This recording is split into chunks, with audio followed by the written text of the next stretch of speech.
Welcome, everybody, to this week's episode of the Standing Room Only podcast. I am Goose. I am here with Healy, as usual. I want to thank everybody for tuning in once again.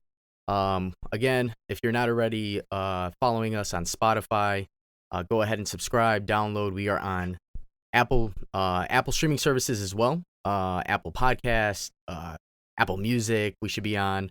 We're also on YouTube as well. For those, we're on Standing Room Only Podcast, Twitter, Instagram, our social media. We are SR Only Pod. Healy himself, he is also on social media. Myself, I am on social media. You follow me at the Healy6, and you follow Goose. I am at iGoose with 4 O's. Don't ask why. And yeah, episode number 14, end of January. This is the third month that we've done this. End of the third month. Yep. And yeah, February is right around the corner. January's felt like the longest month ever. I don't know if it's just because the holidays and I was on school break for a bit. I don't know. But January is almost over, and I'm glad. Even though my birthday was this month, I'm just glad it's almost over. Yeah, January I feel like is always the longest month because that's when Chicago winter really sets in. I don't know if you noticed the past few years, our winters in December. This Christmas was like 60 degrees. I felt like I was in California. But then January just always smacks us right in the face. And it's also because people are anticipating the holidays and the end of the year. Yep. That once it happens, everyone's like, all right, what do we do? Yeah, what are we looking forward to now, right? And there isn't anything. So the buildup was all there. And it's a busy time during the holidays. You're shopping, you're doing all these random things you don't normally do during the year. So that's what makes January so slow. Yes. But anyways, I want to thank everybody for tuning in. We have an episode today. The other day, 2 days ago, we had some tragic news in the sports world or just in the world in general, with the passing of Kobe Bryant, his daughter, and the other families that were involved. 7 other people in the helicopter. Yep. So it was tough. I don't know about you, Healy, but when you texted me that information, didn't believe it, thought it was a hoax. Went on Twitter, still thought it was a hoax, but once it all settled in, it was definitely some tough news to hear. It was sad, but it was a legend in like I said, not in the game, but in the whole world, and I think everybody's shown that with Kobe. So we lost one of the greatest players of all time at the age of 41. Super underrated in history. He would have been he's going to be a first ballot Hall of Famer this year. Yep. Don't get to hear the speech for that. And yeah, he was in the media so much recently, and just he never really left the game of basketball. He's been doing his own thing with he wrote a book or something. He's worked at basketball camps. You see him on ESPN sometimes, and just talking basketball in places. And just tragic news. One of my favorite memories was his final game, which they replayed last night. I did see that. It was awesome. People on Twitter were tweeting as if the game was live. It was great. It was awesome to see. I remember watching that game live and just being amazed at what that guy did. There was a stat I saw today. They were trailing by 10 with 3 minutes and 30 seconds left. He had 45 points. He went 5. It was he was exhausted. He went 5 for 5, and he was 4 for 4 from the line in the final 3 minutes, 30 seconds. Score 15 points and get the win. Yeah, I remember watching that game. For one, they came back. And for two, Kobe did what Kobe does best. He went out there with a bang. He took control. Granted, he didn't have all-stars around him. He didn't have the best athletes surrounding him. It was a very young Los Angeles Lakers team. But I definitely remember him taking over in that game. I believe he ended up dropping a total of, 61 points In his final game? in his final It game. was 60. 60 on the points dot. on the dot. Okay. So 60 points on the dot to win the game. And then his speech. The speech that he gave after the game was tremendous. Oh, yeah. The his- Mamba out. The Mamba out speech. Which we saw was copied over by President Obama as well during his farewell speech. So that was pretty epic. But that was definitely one of my favorite memories of Kobe. I just remember back in the day when him and LeBron went up against each other. It was a must. One of my favorite games to watch. They lost, but Christmas Day, yep. Derrick Rose, Kobe Bryant. Unfortunately, Derrick Rose had that game winner. Yeah, but it was a battle. Yeah, Derrick Rose, they stole that inbounds pass, and he had the floater in the lane over Pau Gasol. That was a crazy, crazy good game. I mean, obviously, being from Chicago, we think about stuff like that. With Kobe, I mean, it's hard. There's so many things on the court that he did where you're like, that's the Mamba right there. The Matt Barnes pretending to throw the ball, and he didn't flinch. Right there, you're like, that dude's got balls of steel. That his 81-point game. 81-point game, his game winner over Dwayne Wade, like he won the championship. Mm-hmm. I mean, that was the torn Achilles. That was a big moment right there. Yeah, I think the torn Achilles solidified him as a never give up. Like that solidifies the Mamba mentality right there. For people who don't know, I personally have never ever felt a torn Achilles. It's never happened to me. But from the history and what people say, it feels like for him to stay on the court and to finish his free throws and hit them, that says a lot right there because it's a very painful injury. You can't really walk on it. So there's so many memories that I can think of, and I mean, favorite memory of Kobe. It's hard to pick one, but 81 points is probably one of will always sit up there for me. That was. I mean, I remember sitting there watching the game, and I think the ticker kept going for SportsCenter. It's like, oh, he's got this many points. We're like, all right, let's tune in. And he just would not miss. Second most in history. Yeah, behind Wilt Chamberlain. So a lot of on the court memories for Kobe that I can think of, and definitely solidifies him as one of the greatest. So going back to the Achilles injury. There's like a TNT clip from that season earlier where they were like 8 games out of the playoffs or something. It was like the All-Star break. And Kobe's like, we're making the playoffs. What happens? He goes off. Yeah. And they make the playoffs. He was playing like 40 minutes a game, which is one of the reasons why that injury kind of happened. And he was out for the season after that. But he did enough to make them a playoff team and put them in the playoffs. Yeah, Kobe, whatever Kobe wanted, it's almost like the law of attraction, right? Kobe wanted, he saw it. And as a leader, he's like, how can I get these guys going? And it was all a mental game. And he always explained that. He's like, as a leader, you can tell these guys do better. You need to do this. But he's like, everybody is an individual to themselves as far as how can I get this one guy going? And he always made it a point to get each guy going. And I mean, as you said, they ended up going to the playoffs. They didn't go anywhere, obviously. Kobe wasn't there. But just to get to that point, they stepped up for Kobe to continue that run. And yeah, I think how old was he when that happened? It was later years. That was what, 2014? It was 2013. 13? Okay. So he was 41 about 7 years ago. 34, 35-ish. Yeah. That was to the point where his career started to go downhill just because of that injury. That injury alone, yeah. So, and that's why I'm kind of worried for Kevin Durant. I think Kevin Durant will be okay. Don't really want to bring up other players in this segment right now, but it just goes to show the heart that Kobe had. So, and like so many stories have come out about Kobe of just what he did. I think there was one time where I heard a story about someone working in like a gym early, or like they would go to the gym at this certain time. It might have been like Jay Williams telling the story. Yeah, it was Jay Williams. And he said like the next day or something, Kobe was in, or he heard about it, and Kobe was in there like an hour before him, and he was drenched.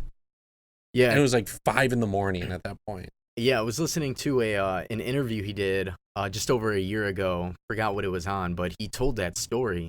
And Jay Williams, for those who don't know who Jay Williams is, he went to Duke.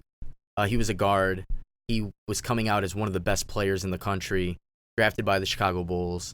He was in a horrible motorcycle accident, ended his career basically. But great player. And so the way Kobe told the story was Jay Williams, being a hard worker, was like, I'm going to outwork everybody. But little did he know, Kobe is one to not be outworked. So he went to the stadium to shoot. Kobe was already there.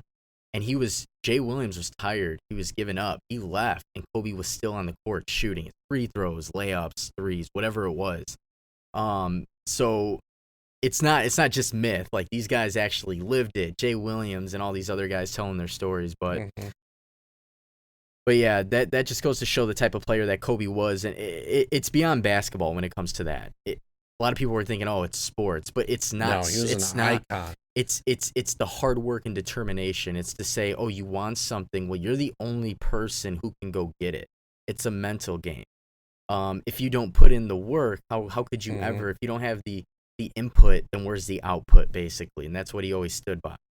Yeah, he influenced so many people in society and motivated them to get out and do what they wanted to do. It was like a lifestyle, and people looked up to him and like the work that he put in. I saw a cool video as well. I've seen it before, but it surfaced a lot more after his death, of someone overlaying him and Michael Jordan footage, and they have like the exact same motions. Yeah. So like Kobe probably watched MJ and mastered what he did. He was such a good scorer. He's a great scorer. There's a good chance he probably sat in the gym performing every single move that he could. The move he had to create space, his turnaround jumper. There's so many other different moves he would do to perfect not only his game, but I mean to help his team win. Yeah, one of the things too to mention in the Kobe interview that I was listening to, one of the things he said, this is the first time I listened to this interview. He had said something about the whole idea is to understand that you'll never be perfect, but to be as perfect as you can be. And he automatically didn't even compare it to any other player's work ethic. He compared it to Beyonce. Not even sports related at all.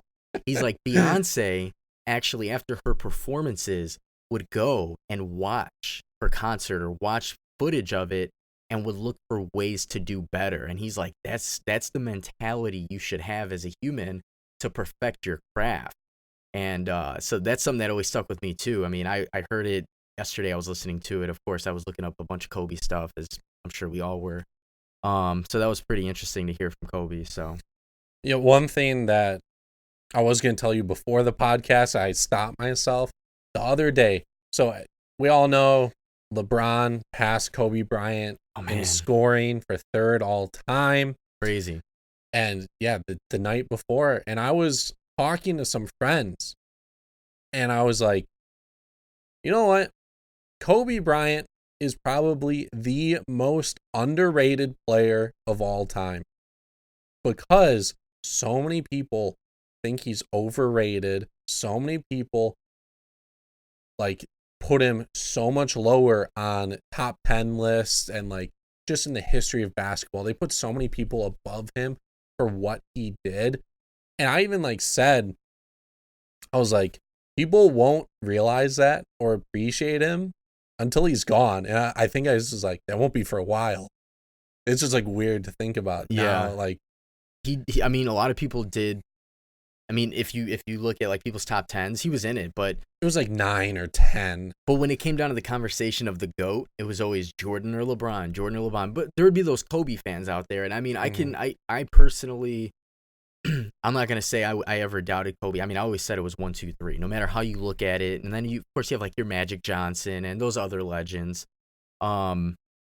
maybe he got overshadowed because his first three-peat, he had Shaq, who was a Hall of Fame player, I guess. But then when Shaq was gone, he won back-to-back titles without anybody. He had Pau Gasol, but I mean, Yeah. Gasol really, I mean, he's good. Gasol was great, but I mean, he was never like Dwayne Wade was for LeBron or some of these other guys. And also, Kobe was like right in between the two eras. So like he was in the league a couple years when MJ was in it. Yep. And then he had his own time to shine. And then LeBron came in and he shined, and people loved LeBron. So he kind of got overshadowed throughout his career for being such a great player. Yeah, I think LeBron got it, and we're gonna see it with in the future with like maybe like Zion. It's the hype he had in high school, and he carried that leap. So he came out of high school just like Kobe did, and Kobe was great. Kobe was good. After his second or third year, he was an all-star and never stopped. And then, but LeBron had, I feel like, the most hype for a player coming out of high school, more than KG. And everyone loved him. Everybody, like, people didn't like Kobe because he was on the Lakers and he's already won a couple championships. LeBron was like, oh, he's this kid out of Akron. He's playing for Cleveland. He's the underdog. Yeah, and don't get me wrong, I cannot, like I said, LeBron is like one of my favorite players next to Kobe, next to Jordan. Not to take anything away from LeBron, but what Kobe did on the court, you got to think, stepped into Los Angeles, into Staples Center. You're in one of the biggest platforms for basketball, for any sport in the world. And he did that, and when Shaq left, he still continued to win. He still continued to thrive. He continued to take his team in a conference where an 8th seed would be over 500. He would take them to the playoffs, to the Western Conference Finals multiple times. There's a time where he went to the finals against the Celtics and they lost the first year. Went back, they were down 3-2, and in the game 5 that they lost, they got spanked around like it was nothing.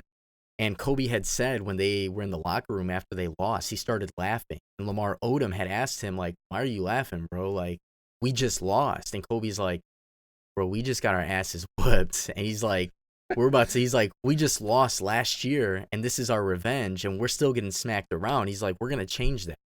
They won back-to-back games. That was the three-peat, too. That was the start of their two-peat. The Magic wasn't the first series. The Magic was the first one. For the Lakers? Yeah. Was it that was the first one? Yeah. Okay, so then they must have lost. Are you sure? They lost against Boston, faced Dwight Howard, and then the back-to-back was against the Celtics. Okay. In 2010. Because that was when LeBron got eliminated that year. Okay. As well. Yeah, they won 09, 010. When did the Celtics win? 08? 08. So yeah, it was a 2-year difference in between, but yeah, he came back and either way, he won his two-peat. But yeah, that just goes to show like the heart he had. And there's a stat that doesn't show, and I always say this for basketball or even for football and baseball, there's always that stat that you can't write down on paper for the heart of a player, for what he does for a team and gets his guys going. But Kobe was that guy.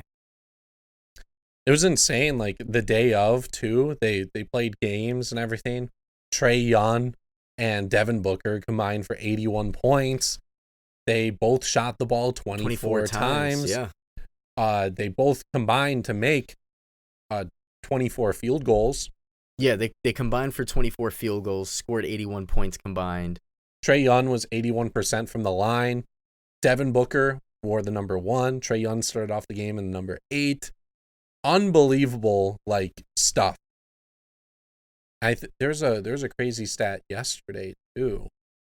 Who played yesterday? There was a few games yesterday. I know when I tuned in, I think I saw Boston and the Pelicans played yesterday. Could be wrong. That could have been 2 days ago, but I know they ended up canceling tonight's game for the LA Clippers and the Lakers, which we assumed that was today. That was today's game, yeah. So, but and also, what is? I was gonna say, did you see a lot of the players in the league are self-retiring the 8 and the 24 jersey. Spencer Dinwiddie, I know for sure, He's 26 now. Yeah, he's giving up his 8 number, which it's a class act.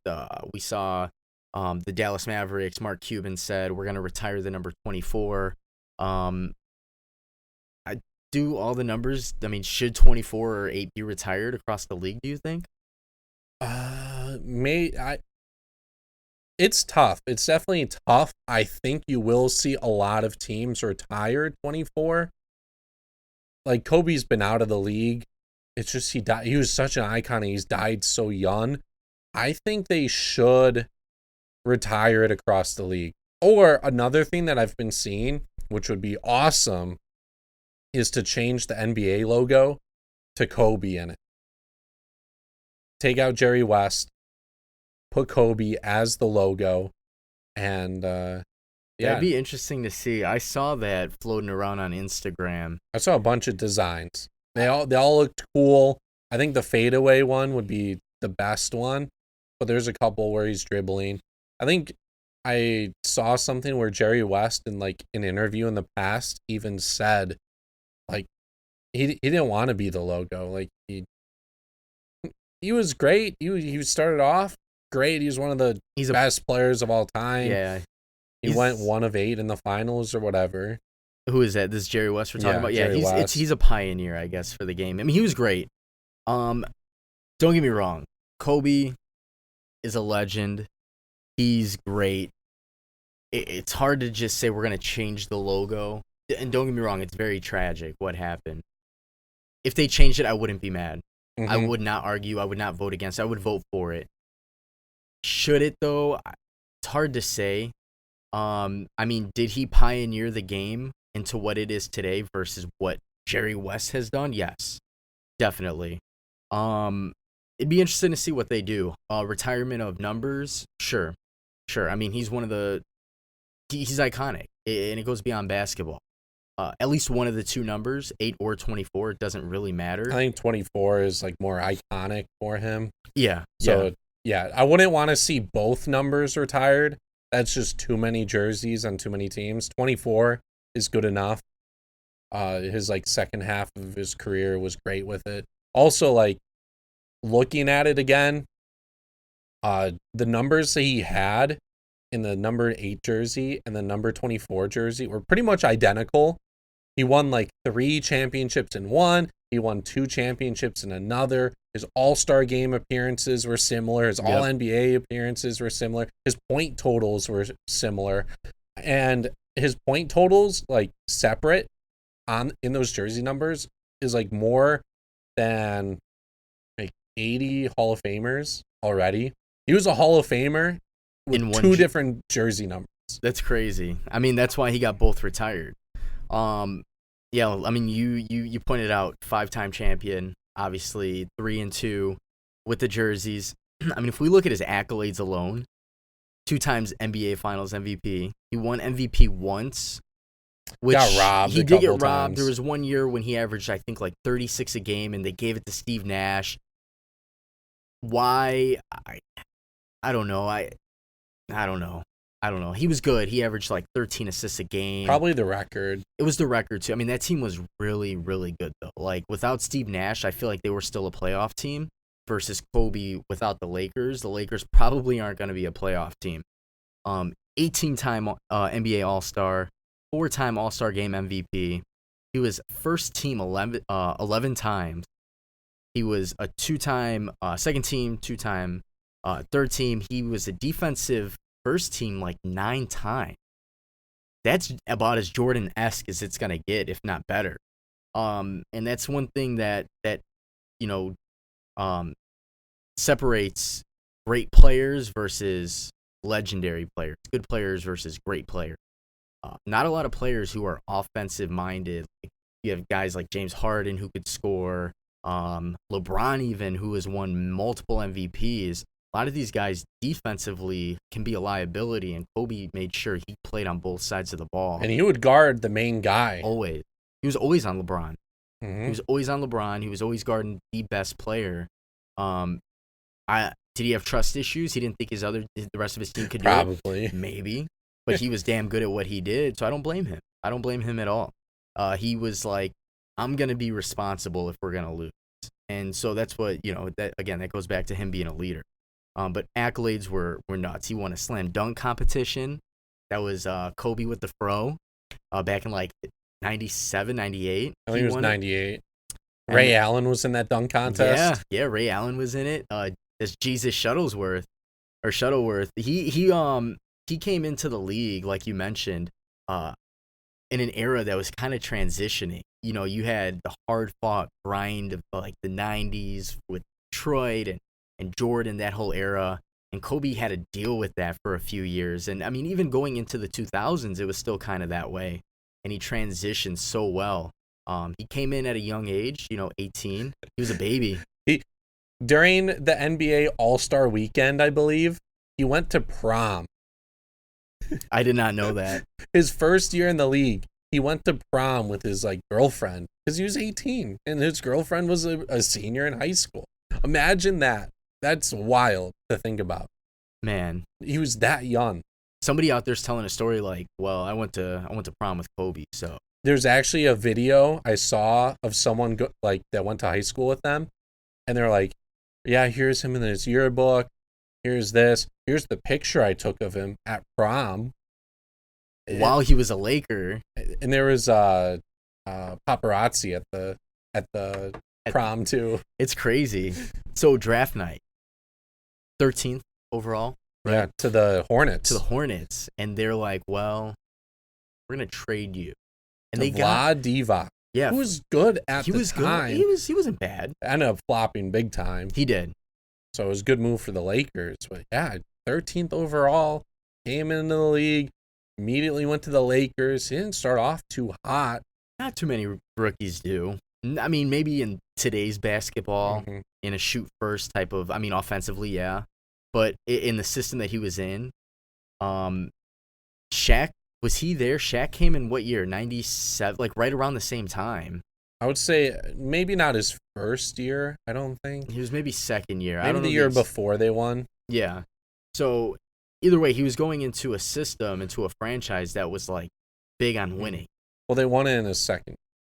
So Shaq was... He might have been there that year or maybe the year he was drafted. I'm not too sure at the moment. I don't know where that timeline. Yeah, he went to the Lakers in 96, so he was there. Okay. Yeah, which that was another huge trade too. Or I don't know. I think Shaq might have gotten signed if I'm not mistaken, but he was with Orlando, ends up going to LA. They have Kobe, and then Shaq and Kobe was like one of the best duos we've ever seen. And then there was that beef and whose head was bigger than the others. And then Shaq ended up leaving and where did he go? Miami. He went to the Heat, where he did win a championship before Kobe could again. Yeah, he signed with the Lakers. Yeah, he signed. Yeah. That was and that Orlando team was really good too. But like you mentioned, he went to Miami one before Kobe could. But then again, he had flash. Dwayne Wade was like the MVP of that whole playoff. They had a great team. They had Alonzo Mourning. They had Gary Payton. Oh yeah. They had some Dwayne Wade. I think they had Damon or Eddie Jones, who was shooting lights out from three. They had a very good team. It just goes to show though, when Kobe won without really anybody. Again, he had Pau Gasol and just some guys to fill in the roster. Those two were. Tell the Phil Jackson story about the playoffs. Oh yeah, so we were talking about it earlier. I was again listening to this interview, and Kobe. I have to find the interview, and I'll put it on. We'll post it on Instagram. It was on a podcast.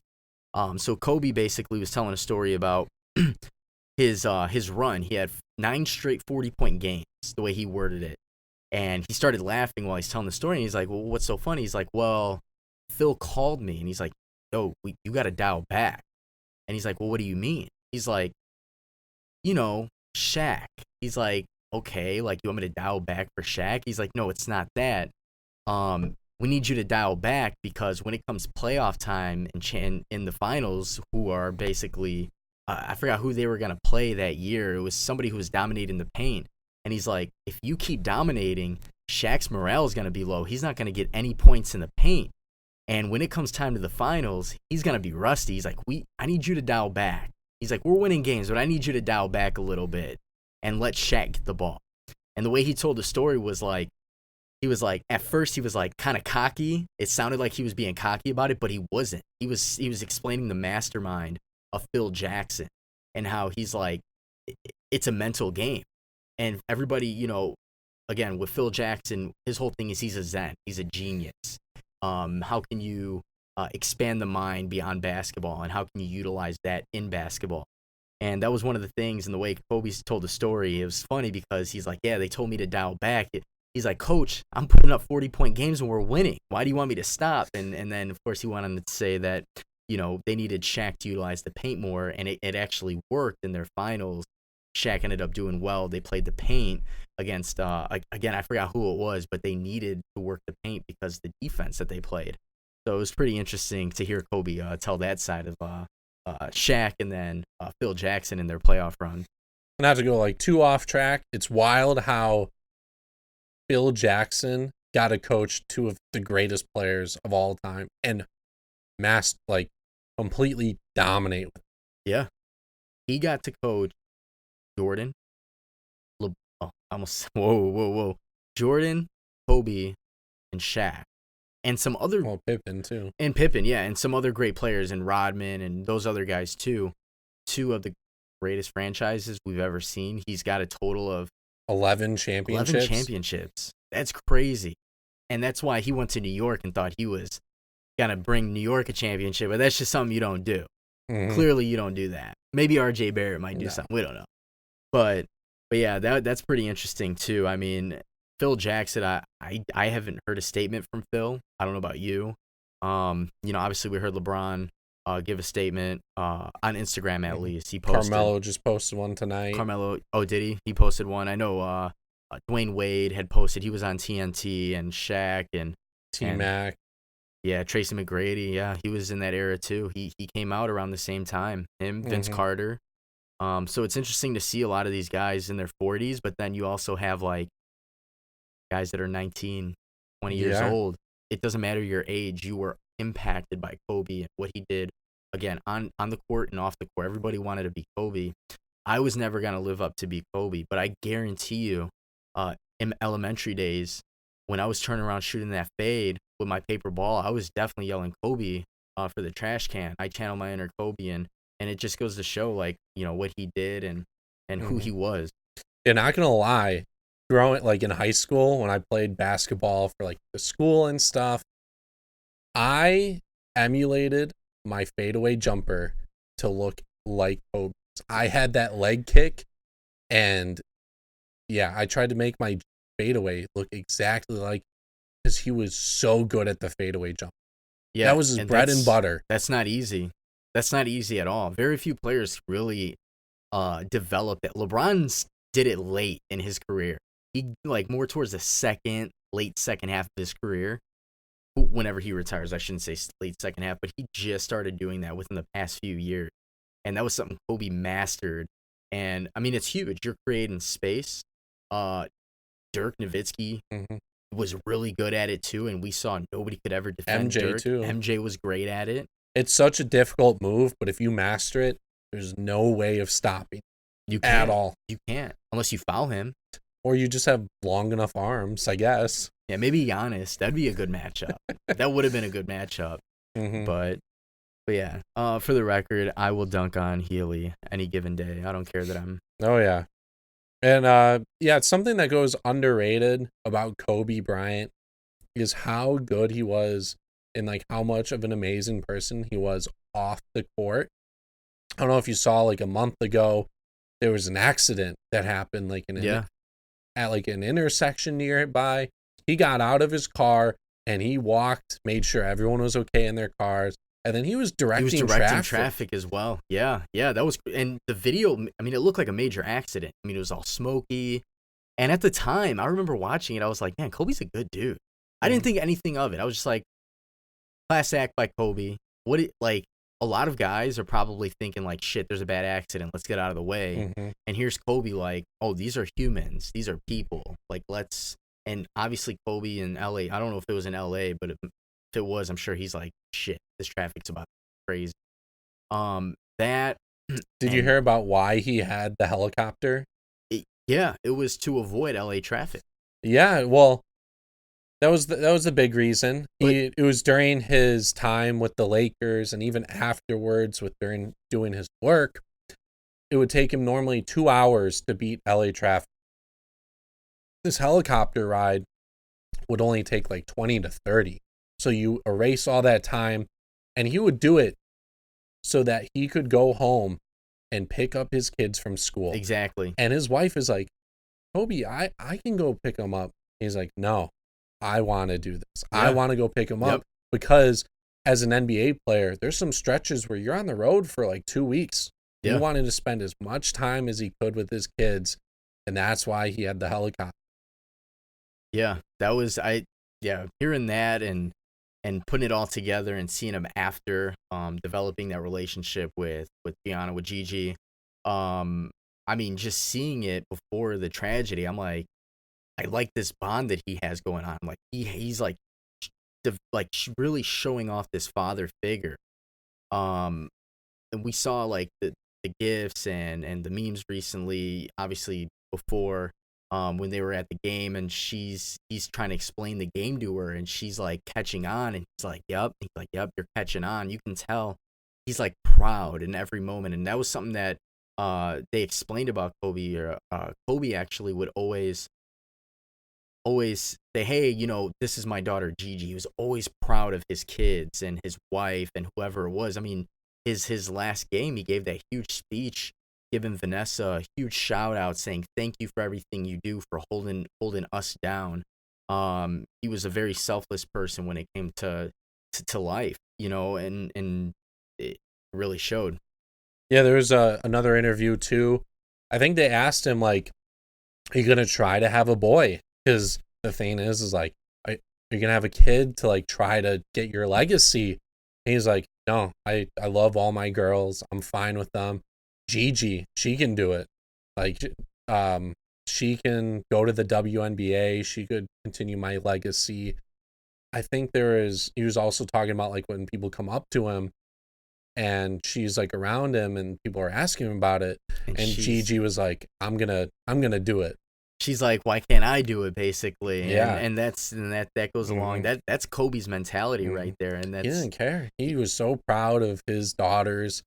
And another interview too was talking about like asking him if he watched basketball after retirement. He's like, no, I didn't really watch basketball, but Gigi got into it and she wanted the league pass. She wanted to watch all the games. She liked watching Luka. She liked watching Trae Young, LeBron, and I would end up watching games with her every single night. Yeah. Watch whoever's on. She helped him redevelop that love for the game without needing to actually play it. And that was pretty cool. A pretty cool story. She was good. I mean, she was looking great.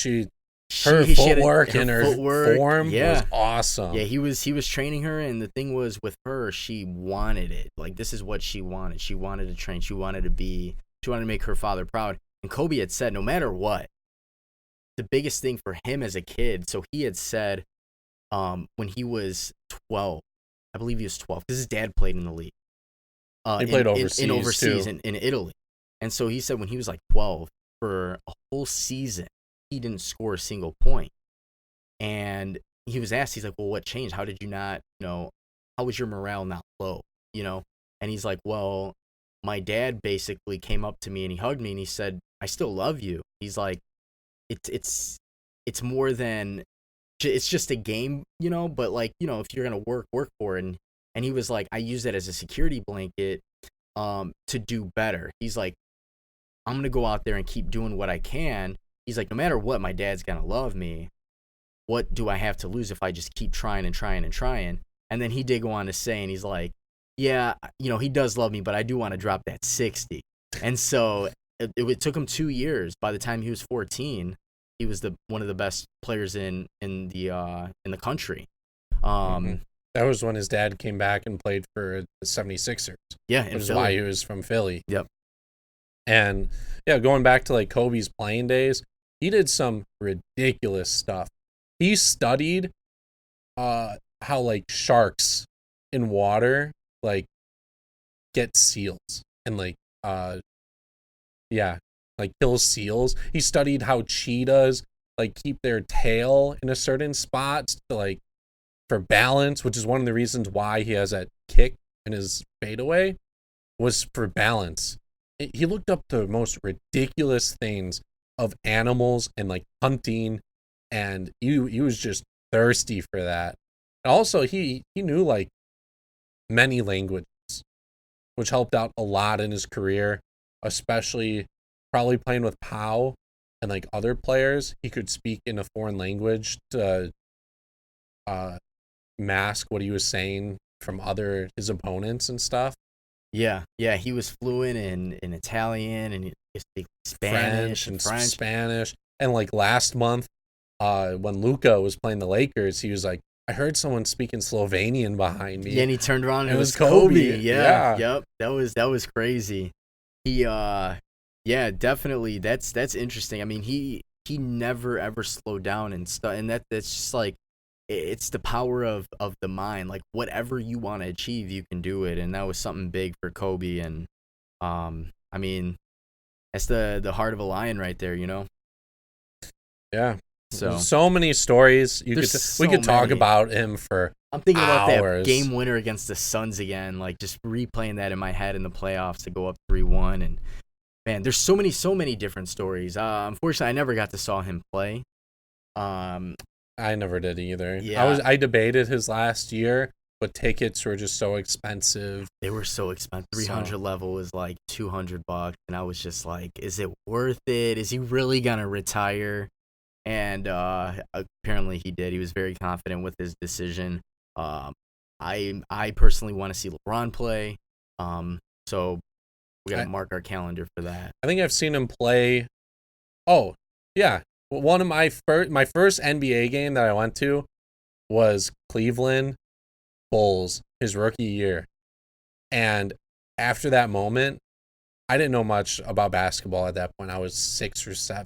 Yeah. My dad like told me all about LeBron, and after that point, I was a LeBron fan until like he went to the Heat, and then I was like, okay, I'll be the Bulls again. I'll rep the hometown team, but like that got me to love LeBron initially. Yeah, that whole Heat era, I think, left a bad taste in a lot of people's mouths, but I think he just needed to figure out how to win one to go back to Cleveland and win. But yeah.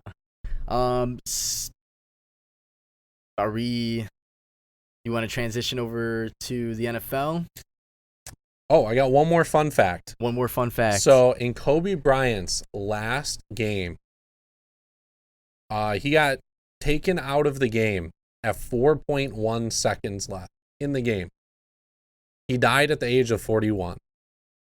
That's just wild to think about. Man. All these coincidences. Oh man, that's actually pretty wild. I'm not gonna lie. I'm sure there's so many more weird, crazy coincidences, and I just want to say shout out to all the teams too. The teams that started the game with the 8-second half court violation, 24-second full shot clock violation. You know, Popovich did it 2 games in a row because he had to do it against the Bulls as well. It's just it goes beyond basketball. You know, it's hard to show appreciation for somebody. You know, like they say, you know, if you love somebody, tell me love them. If you have beef or you're having issues with small shit with people, let it go. Like Jay Williams said, his speech that he gave on live TV, I think probably hit home the hardest. Because he's someone who literally almost lost his life. He lost his career, but he also almost lost his life. He was almost paralyzed in his motorcycle accident. And he was friends, he played with Kobe, and I think he hit home with that. He's like, you can sweat the small stuff, you got to let it go sometimes, and you just never know.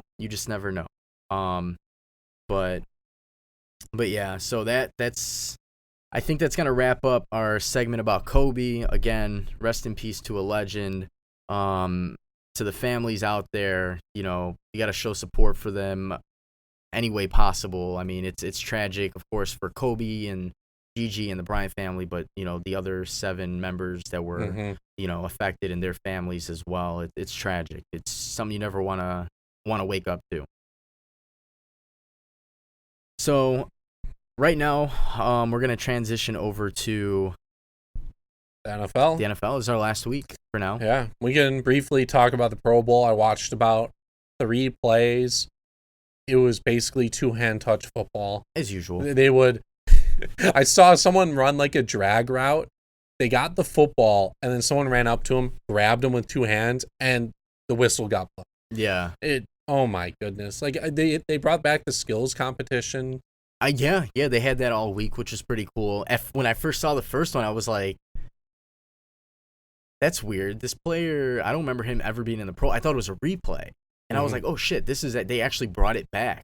They had a position player doing the quarterback challenge. Oh, who was it? I can't remember. They had a position player, and he was actually hitting his targets too. I get a kick out of the skills competition. And don't get me wrong, the AFC versus NFC is fun because you're getting all these athletes together, but I also don't blame them for going 40%. Like, yeah, there's if you go 100%, you blow out someone's knee. You end up destroying a punter on a kick on a punt, aka Sean Taylor. Yeah, you could affect their whole next season. So yeah, it's football's a dangerous sport. I mean, I love the game. It's just for Pro Bowl purposes. Cut the guys their check, let them show up. Obviously, with this game, it was the same day as the passing of Kobe, and you see all the tributes to Kobe, and I don't know. You can't really take away the tradition, the Pro Bowl. No, like, you can't be like, all right, you made the All-Star team, and here's your check, but we aren't going to have a game for you. It's just weird. I don't know. Maybe they could make it fun in the future by doing something different. I don't know. It's not fun to watch, though. I don't know. I feel like if I buy tickets to the Pro Bowl, that should include the skills competition as well. I don't know if it does. As a fan, to spend that much money, I don't recall. I don't watch the Pro Bowl. I watch the highlights. If I turn on Sports Center, I'm like, okay, cool. Devontae Adams scored 2 touchdowns. Why couldn't you do it against the 49ers? No. But yeah, so the Pro Bowl, cool. AFC beat the NFC 38-33. Round of applause. Healy doesn't care. I don't care. You guys may care. I don't know. But that's going to lead us to now the final stretch, the big dance. You want to talk about the retirements first? Eli Manning retired. Eli Manning did retire, which I thought he was going to play maybe one more year with a different team, but he had such a long career. He got paid a lot of money. He started getting beat up. Yeah. And he was up there in age, and he won his 2 Super Bowls. He did well, I would say, in his career. I mean, when you're playing as the little brother to Peyton Manning, it's not easy to appear great when you have an older brother that's putting up the best numbers out of almost any quarterback. But he did enough to win 2 Super Bowls, and he had 2 Super Bowls before Peyton Manning had 2 Super Bowls. He beat Tom Brady not once, but twice. He finished top 10 in a bunch of different categories. He was a good quarterback. He was above average. He was above average. He was above average. Is he a Hall of Famer? I think he'll get in eventually. His stats all time, with like being top 10 or top 6 in passing yards. He's up there in touchdowns. He won the Super Bowl MVP. Did he win an MVP in both Super Bowls? I don't think he did. I think in one of them he definitely did. So his stats definitely will probably get his stats in his 2 Super Bowl wins will probably get him in. Talent wise, I don't know. Like, it's tough to say. Like you said, he was an above average quarterback. He didn't really have a whole lot of talent surrounding him. I mean, he had like a Tiki Barber for running back. He had some other good running backs. He's had like Plaxico Burress for receiver. So he did enough. And again, he did win 2 Super Bowls. I would definitely say, is he a Hall of Famer? Yes. First ballot, no. But will he get in? I definitely would say he should be a Hall of Famer. Yeah, for 2011, he was the Super Bowl MVP. And for 2007, he was a Super Bowl MVP. So he won both. 2-time Super Bowl MVP. We also saw Phillip Rivers. He didn't retire, but the Chargers have officially said he will not be coming back next year. So he will be on a new team. What team?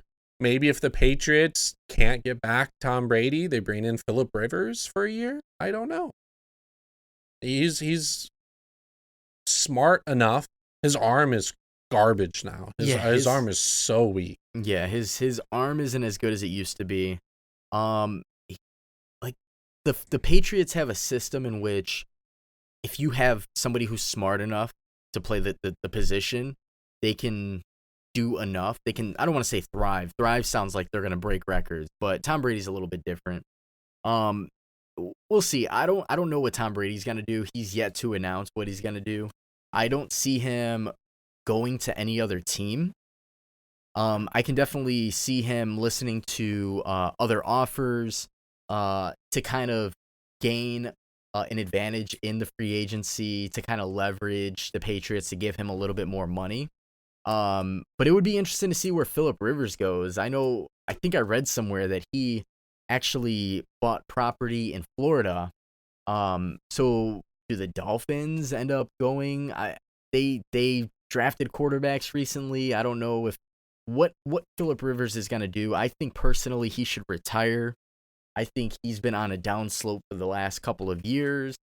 That Chargers team definitely had a good enough team to win at least a Super Bowl. I don't know.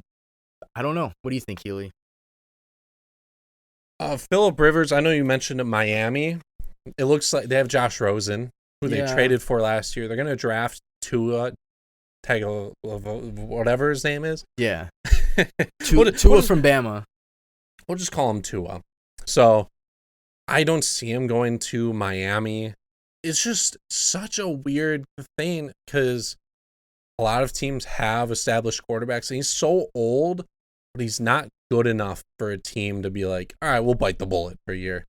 It'll be like a Joe Flacco situation where it'll be an automatic bad team that they might draft a quarterback this year, and also like they might not be confident in him. They just need someone to lead an offense for a year. I don't see a team at the moment that has that.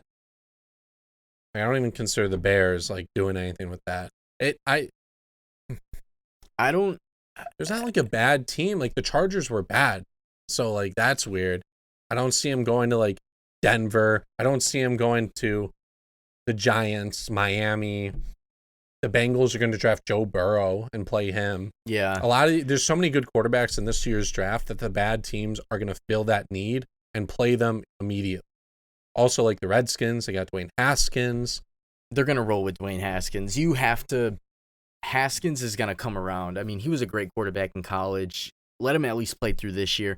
Phillip Rivers, the thing I'm worried about with Rivers is he's going to want so much money to be a backup or to mentor some young quarterback. Maybe he'll play. Who knows? I mean, I'm sure there's a team out there who's like, well, it won't hurt to sign him for a 1-year deal as a backup quarterback. Mm-hmm. Where the Patriots might, if they can't get Tom Brady back. Exactly. I doubt if they keep Tom Brady, they're going to pick up Phillip Rivers. So yeah, Phillip Rivers, who knows? He actually didn't even say he's going to play this year. He's still deciding, which, I mean, he's made so much money in his career. He's had a good career, too. Yeah, I mean, even this year, he put up 4,600 yards. He also threw 20 interceptions, but who's keeping track, right? So yeah, that'd be interesting to see. Did somebody else retire? I feel like there might have been Antonio Gates retired. We talked about him before. Antonio Brown might as well retire. Yeah. Should we talk about Antonio Brown? No, we're good. Not on this one. Okay. It's funny, like if Phillip Rivers retires this year, because him and Eli Manning got drafted in the same draft class, and Phillip Rivers got forced to San Diego because Eli was like, I'm not playing in San Diego. And they still drafted him. And it's like, okay, I guess we'll take back the next best quarterback. Just give it to us. You can have Eli. And it ended up being Phillip Rivers. That's also great how both of them actually worked out. Do you think the Chargers have a Super Bowl if Eli says, I'm going to play with the Chargers? No. When the Chargers were good, I think Phillip Rivers was good at that time. He had a few 5,000 passing yard seasons and over 30 touchdowns. Phillip Rivers was good. He just had a small frame in which he was like considered like almost elite. And then he started a downslope. And there was a couple seasons where his fourth quarter was so bad, his turnovers in the fourth quarter. And they just had like injuries, like LT, like when they were good towards the end of his career, he was out for the playoffs. I don't think so. I don't think so. The team that Eli was on when they won the Super Bowl for the Giants both times, they had good defenses. Chargers, maybe the only reason they probably don't have a Super Bowl, like while Rivers was there, one year they had the number 1 ranked offense, number 1 ranked defense, and they missed the playoffs. You have the number 1 ranked offense and defense, and they missed the playoffs. Why? Because their special teams were bad and it cost them games. Special teams matters. Special teams got to the Bears to where they were in 05, 06. Yeah, if you want to like see a video on that, SB Nation put out a video on the Chargers, and I think the special teams was only like 2% of their plays, and it ended up costing, which is crazy. Wild. Ridiculous video to watch. I would really recommend it. Number one, and then like last for special teams. You should still make the playoffs with that. That's wild. I wonder what the record was that year. But yeah, I'm not too sure. But so yeah, we got that. There's the Super Bowl is coming up. Yeah, this Sunday. There's like a big game coming up. I don't know what it is. People have been talking about it. There's like this Pat Mahomes guy, some State Farm guy, and some Jimmy Garoppolo. I don't know. The girls are raving about him. I don't know who he is either. But so we got what I think is a good matchup. Yeah, the best matchup that you could probably have in the NFL. I wanted to see Ravens 49ers, but to be honest, we saw that though. Yeah, we already saw that game, and to be honest, I'm gonna love seeing this air raid offense go up against this defense, and then have the 49ers offense try to match the offensive production that the Chiefs put up. That's what it's gonna come down to. This is like whenever Golden State was the best that they were a few years ago. Kevin Durant was healthy. Not Tristan Thompson. Klay Thompson, Steph Curry, Draymond. Everybody was on, and they're shooting lights out. And it is a fast-paced offense. And how do you beat a great defense? Just keep shooting. Fast break. Pat Mahomes executes. His execution is probably second to none in his short career so far. But then you have Bosa, you have this whole defense, you have Sherman and all these other like Pro Bowl defenders who are gonna be coming at Garoppolo. And now you're like, okay. Or I'm sorry, at Pat Mahomes. So you're like, okay, maybe they slow him down and Garoppolo ends up having a good game like he did against the Saints. Or does just good enough like he did against Green Bay and they get the run game going. And there's so many different scenarios that this game can come out to be that I don't see it being a Rams-Patriots matchup. No. I see at least 20 points scored for each team. I could see it being a 24-20 game. A couple turnovers here and there. Could even be higher. Like the one matchup I'm thinking of is Saints versus 49ers. Because the Saints defense is okay. They're not bad. And we saw the 49ers light them up. And there was a shootout. And so we know Pat Mahomes will shoot out any day. I don't care how good your defense is. He has Tyreek Hill, Mr. Cheetah Man himself. He has Hardman, like the fastest guys, and he has himself. He has himself to do what he has to get done. Is Sammy Watkins on that team too? Sammy Watkins is still there, which he's underrated now. Yeah, well, he used to be overrated. Yeah, and it makes you wonder, like, is it Pat Mahomes? Is it that Andy Reid offense? Andy Reid, I don't even think he's won a Super Bowl. He's 0-1. Yeah. With the Eagle. Yeah. He had He lost on a field goal to Vinatieri. Yeah, Vinatieri, and that was the game. That was the TO game with broken ankle. Was that Vinatieri or was that Vanderjack? At the time, that was, I think, Vinatieri. I could be wrong though. That was no, that was Vinatieri. Yeah, I'm thinking of the Colts, how they had Vanderjack and then Vinatieri they got Vinatieri. Yeah. Which I don't even know what happened to Vanderjack after that. Those few years, it was weird. Yeah, Vinatieri had hit the field goal to put the win. Yeah, he had a couple of those. But yeah, so I don't know. I think the spread right now is 1.5 for the Chiefs. Healy, who's your pick? After a week of thinking, I don't necessarily know. I'm going to go, though. The Kansas City Chiefs are going to win the Super Bowl. Why? As you've discussed, their offense is just so good. One thing that they cannot afford to happen, though, that they have had in their past 2 games, they come out slow. If they come out slow to the 49ers, it won't be as easy to come back. That defense, especially if they get a lead, that defense is just going to be blitz, blitz, blitz, and you're going to have no time to pass. I'm going to go with the Chiefs, though. I've been against the 49ers all year. It's come back to hurt me. I've been unsure of them. I just think the Kansas City offense is just too good in this matchup. I agree. Just straight up, not even looking at the spread. They're actually giving the Chiefs a 1-point spread, so that's nothing, right? Yeah, that's you can't really the only push is they would win off of field goal or something. So you're basically betting straight up. Straight up. Over unders 54.5. It's a lot of points. It's they're gonna get it. They're gonna get. I mean, if you look 25 and 25, you're at 50. Mm-hmm. So I guess okay. I'd say that's a fair over under. I'm not even gonna pick an over under because I couldn't tell you. It's gonna be close. Chiefs, Pat Mahomes. Pat Mahomes has the ability to get the 49ers defense on their heels to where it may open up some good draw plays, some good running with Williams and I don't know if we're even going to see LaShawn McCoy. We might. We might even see LaShawn McCoy out of the passing game, out of the backfield. But I just feel like Pat Mahomes is going to be able to open up the game. I don't think Garoppolo's going to be able to keep up with Pat Mahomes, and it's going to come down. I'm going to call it right now.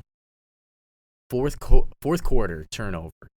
Whoever has that last turnover is going to lose the game. And I know that's typical, right? You think, okay, quarterback throws an interception, game's over. But I feel like it's going to be a very, very close game. Pat Mahomes could easily throw a pick or get hit by Bosa or whoever, fumble.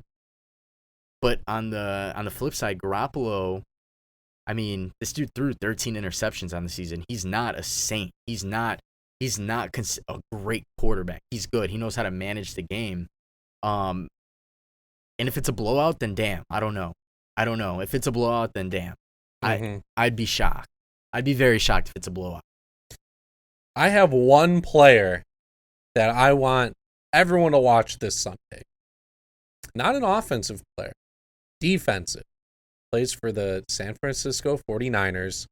Richard Sherman. I feel like he could have a big impact in this game. He's been great this year. He bet on himself with his contract, went to the 49ers.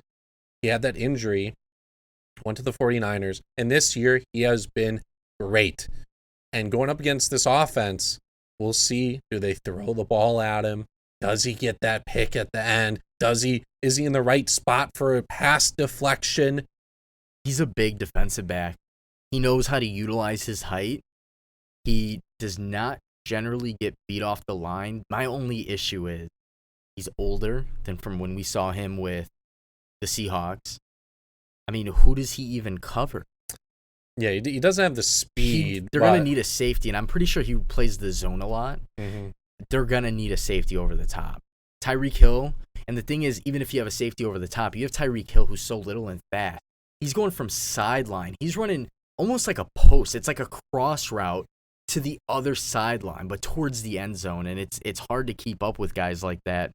The tight ends. I'm excited to see Kelsey and Kittle. I'm excited to see the tight ends go at it. I mean, this is the first Super Bowl where I think we've had two arguably the best tight ends in the game going at it. It's basically just been Gronk in the past. It's always Gronk. It's always Gronk who just knows how to use his body. We've had Jimmy Graham way back in the day. But yeah, Kittle versus Kelsey, two of my favorite players in the league, just so happen to play the tight end position very well. Kittle, I like his style because he's a team player. He's the type of guy to be like, okay. He's good at blocking. He's very good. He asked the coach, who do you want me to hit on this play? Who do you want me to pick up? He's not asking for the ball on every play. But when he gets the ball, he's so athletic. He knows what to do with it. So I think overall, that's what I'm most excited for is the tight ends and to see what Pat Mahomes does.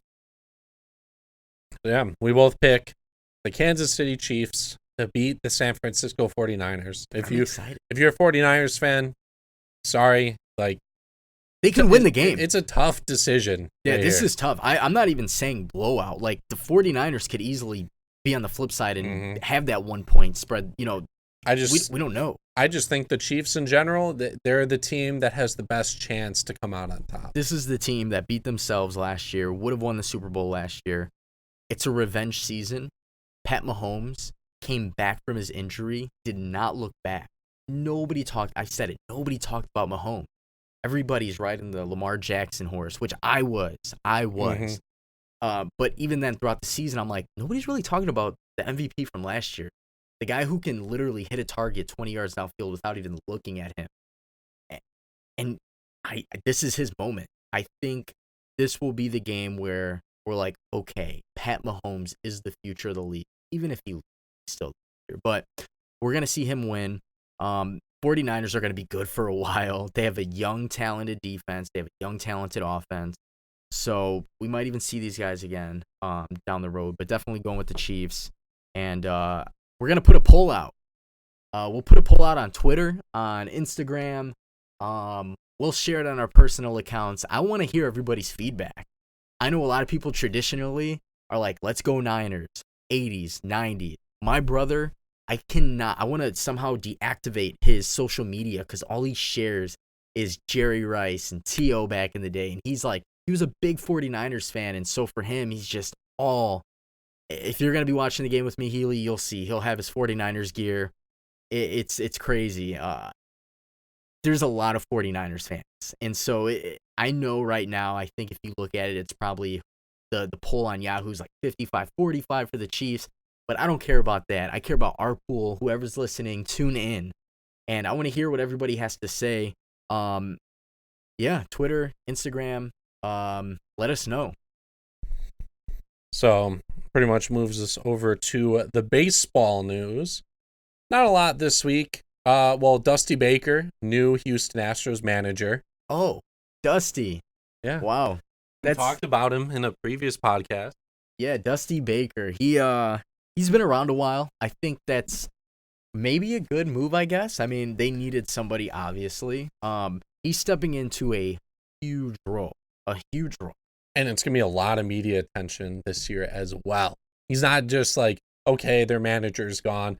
No, he's going to be stepping in, and there's going to be questions the whole year about cheating, and he's managing players that were on that team.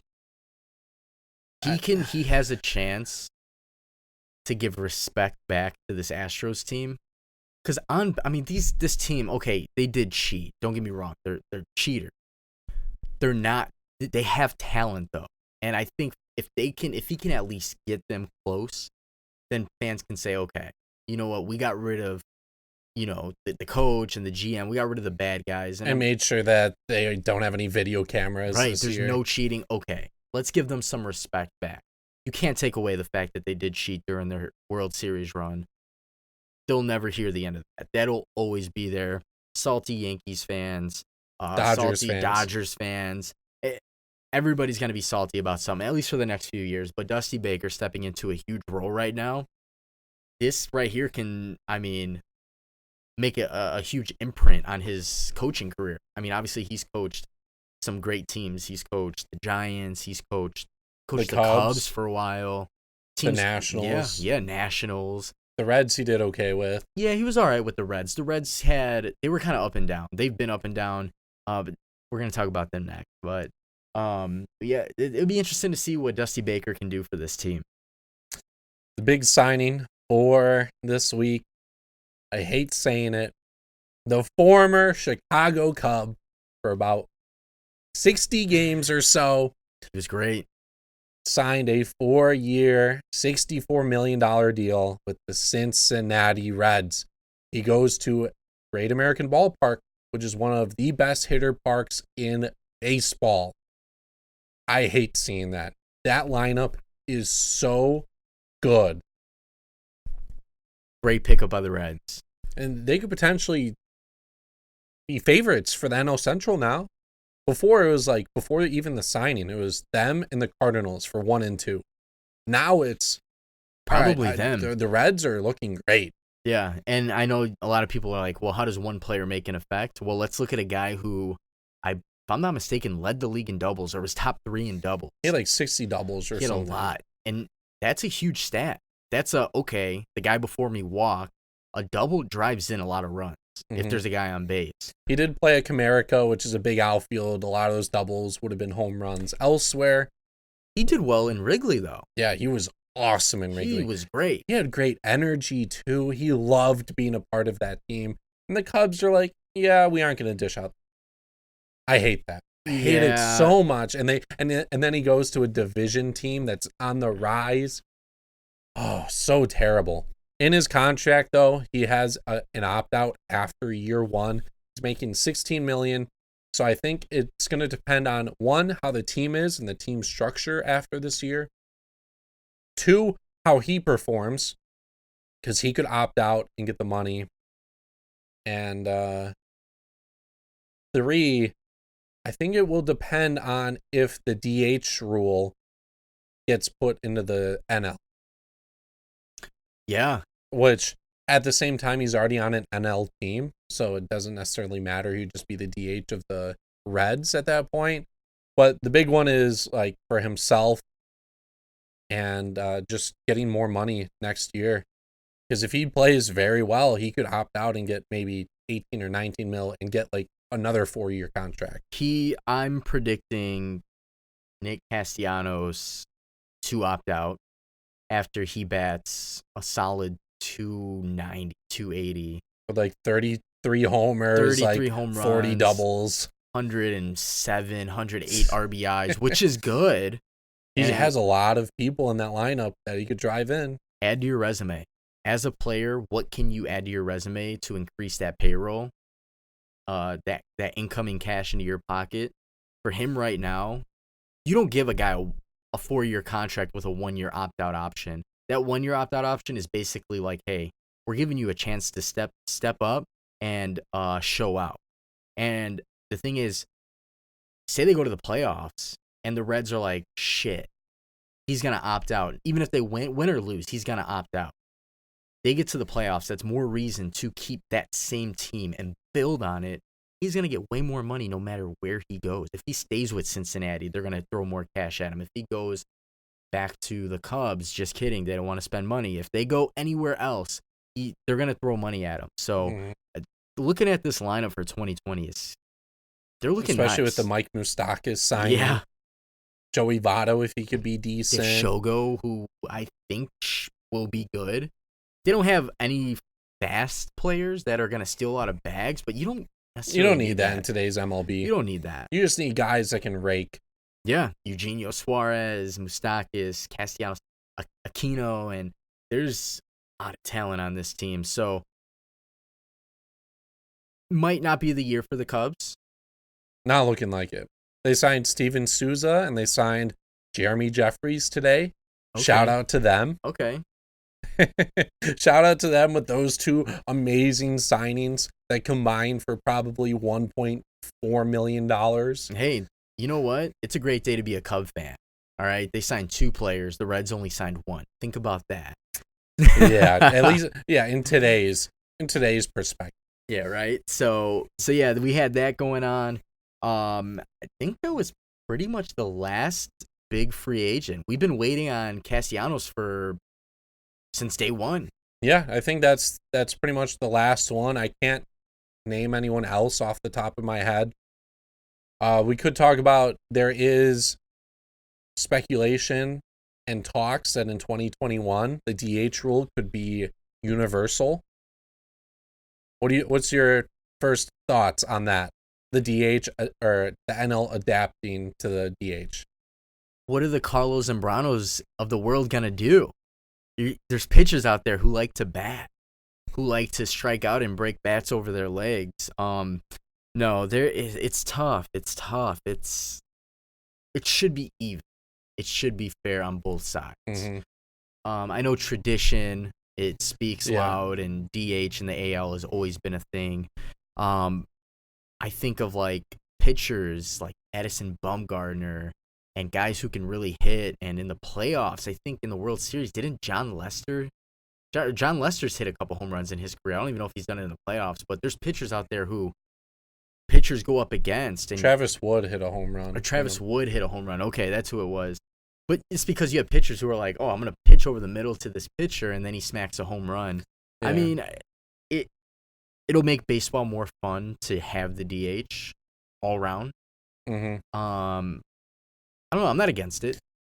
I'm not either. I am a National League fan. I like how the game plays with like the strategy that goes along with it. And like, I like it being different. It's the only sport in North America that has differences, a different rule in its game depending on where you play. Yeah. You don't see that in basketball. It's not like you go to a Western Conference game and they have a 4-point line. It's uniform. No matter what the sport is, it's generally uniform. I mean, if you compare like basketball, like college versus NBA, yeah. But if you're talking about a league, baseball is the only one that's different. That's the only one that's different. And that's the only thing I wouldn't want to change about it. Like I said, I enjoy the non-DH. You like seeing the pitchers here and there. But for the game to grow, I think this change is necessary from an entertainment value. Baseball in all sports is an entertainment. People pay to watch the games. They want to see a lot of action. You get 15 more DHs on teams. That's 15 more big hitters that can extend their careers and play, and 15 more guys that will hit home runs. Last year, pitchers that had 10 or more at-bats in the year had a combined total of a 300 OPS. So on base plus slugging, 300. That's not good. DHs last year had an OPS of like 800 something. So there's a 500 OPS gap in between. And yeah, you see a home run every once in a while. But that guy's hitting 150 on the year. Yeah, maybe Zach Greinke hit like 210 last year. 210. So are you kidding me? In your eyes, who has the advantage in the World Series, the AL team or the NL team? Does it go either or? I feel like there isn't necessarily like an advantage though, because both teams play with the same rules at that point. Fair enough, but I feel like playing in the AL, you can strategize. You can play with your DH and know. Versus, well, I mean, I guess that's why there's interleague play, right? So the NL can play in AL stadiums, and then they'll play with their DHs. But I feel like there might be a little advantage. Like if AL has the home field advantage, right, in Game 7s in AL, and then they're like, okay, we've been waiting for this lineup. This is the lineup we're going to run with our DH. And the NL's like, shit, well, we have a big hitter on the bench. Let's throw him in. I mean, sure, it doesn't always work that way, but... Yeah, AL teams are more offensive-oriented because you put the best 9 out there and you get a DH here and there. NL teams are mainly like, okay, you'll have guys on the bench, and it's like, okay, he can go in for this position if we need him to. There's a lot of double switches. A big thing about the NL removing or adding the DH, people are like, well, there's so much strategy in it. Like, are you going to leave the pitcher in for this out? Or are you you going to take him out because he comes up the next inning, or it's like, are you going to let the pitcher hit? Like, let's say there's a guy on first base, there's 0 outs, it's a tie game, or you're bottom out of the 8th. Yeah. Or you're up, well, even like the 6th inning. Sure. Because pitchers get taken out 5th, 6th inning.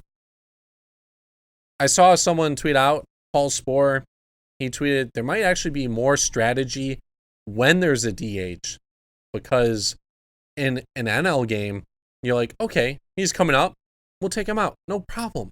In an AL game, you have to focus on them. He's not going to come up to bat. You have to make sure, like, is he done for the day? Can he go an extra couple innings or like get that extra out? You have to focus on, can they go more, instead of like, oh, what's the team? Like, what are we going to do with the team? Yeah. You got to focus on the offense. You got to make a decision, a pitching decision based on your offense versus how is he doing in this game. That is interesting. I think I would be okay with the game going strictly to DH. Yeah. I wouldn't be mad at all. There's going to be a lot of people mad. That's the thing with history and us as humans. It's change. People hate change. It'll happen. We have no control over it, so I'm not going to be mad. I'll embrace it. Give me Kyle Schwarber as a DH. Sign another outfielder. I'll take that. I'll take it all day. Yeah. And it's just something to change the game and try to make it more entertaining from a fan perspective. Get you to go to the ballpark more. So, yeah, if you guys have any thoughts on that, tweet at us. Yeah, definitely. That's always been a big topic of conversation as to what if. Like, will they, should they? If you guys are listening right now, definitely give us your feedback. We'll definitely like to stay interactive on that topic specifically.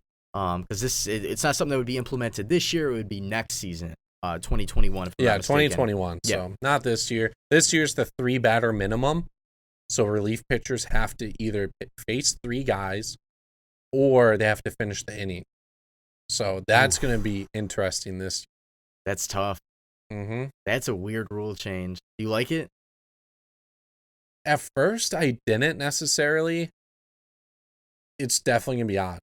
People are going to be a little weird about it early on. To be honest, I won't be able to tell you until I see it in action. Yeah. You just know that now you won't have those lefty guys that come in for 1 out, which baseball, they're trying to reduce like the amount of time that's not spent being played. And a lot of times in the past, you spend 5 minutes on a commercial break for a pitching change. That guy gets 1 out, and then another 5-minute break. So it's to remove that. Yeah, baseball. Exactly. Yeah, baseball is notoriously a long sport. Which, in a sense, it lasts as long as other sports. It's just, it seems longer because it's not a constant moving back and forth. Exactly. Yeah. So we'll see. We'll see about that. Baseball. I think that's pretty much it for baseball. So we had the signing, we had rule changes, new head coach in Houston, which leaves us to transition over to the NBA. Of course, we did talk about Kobe Bryant earlier. And the NBA, there's not really too much going on. Obviously, minus the tragic news, shocked the NBA. One thing that I did point out last week was the return, the debut of Zion Williamson, who 18 points in like 3 minutes or so. He scored, I think, like 12 straight points or something. He scored like so many straight points, and he's hitting the 3 ball. Like, I've never seen him shoot before. He jumps like 2 inches off the ground. Yeah, he's a big boy. He's a big boy. He literally can fly through the roof. In game 2, he had a block that sent the ball into like the 5th row. He just is very smart. He sees the play breaking down, and he can see it happening before it actually happens.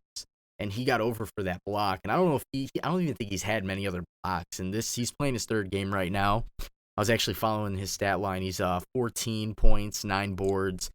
They're about to win by almost 20 points on Cleveland. Is it a huge win? Not really. But it says a lot that this New Orleans Pelicans team is 18-29. They're 5th in the West, and they just got Zion. 5th? In the Southwest, I'm sorry. 5th in the Southwest. Okay. No, in the actual West, they're 4.5 back out of the playoffs. Out of the 8th seed, exactly. Which, something funny that I saw was last year at this point, they were 5.5 games back, and AD was on the team, and they were like, oh, like, trade AD and all this. And this point in the year, they're 4.5.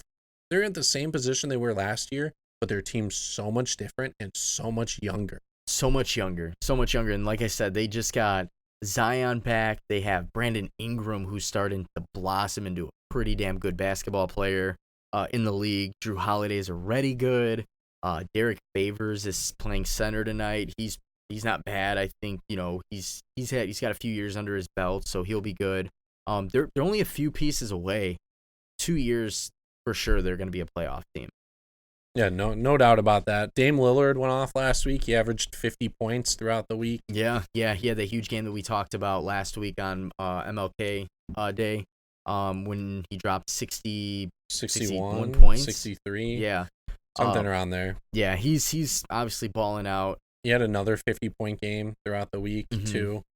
Yeah, he's to me is like, hands down, if you need a point guard to put up, just strictly score.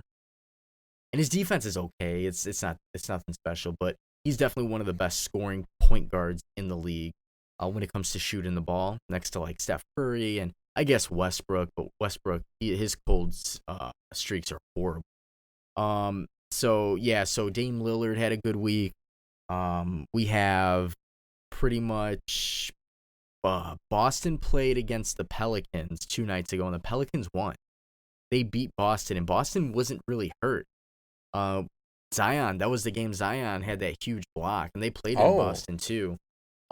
So it's interesting. The league is getting more towards that All-Star break, and as you mentioned earlier before the podcast, the trade deadline is next Thursday. So we will be seeing trades before then. Unfortunately, the podcast will probably miss out on a few big ones because a lot of them come at the deadline. Yeah.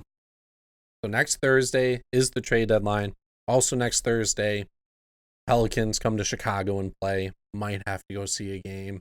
Yeah, might have to see young Zion and Lonzo and that young Pelicans team play. And our playoff bound team, the Chicago Bulls, as well. Yeah.